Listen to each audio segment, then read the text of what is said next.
आज भुटन बनाउँदै विलास खनाल। खसीको भुटन यसरी तयार हुँदैछ।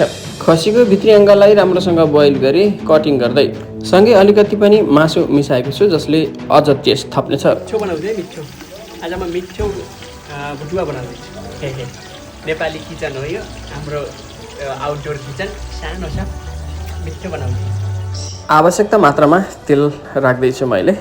काटिएको प्याजलाई यसरी तातो तेलमा फ्राई गर्दै जिरा, धनियाँ, टमाटर, सुकमेल, अदुवा, खुर्सानीलाई एकै ठाउँमा राखेर ब्लेन्डर गरी बनाइएको मसला पकाउँदै मसला पाकिसकेपछि राम्रोसँग धोएर कटिङ गरिसकेको मासुलाई अब मैले मसलामा मिक्स गर्दैछु, जसमा मैले बेसार पाउडर हालेको छु, नुन हालेको छु आवश्यकता मात्रामा र राम्रोसँग यसलाई चलाउँदैछु।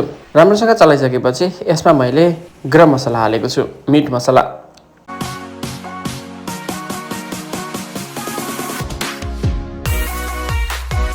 र राम्रोसँग फेरि त्यसलाई मिक्स गर्दैछु। हरियो धनियाँ पनि मैले हालिसकेको छु।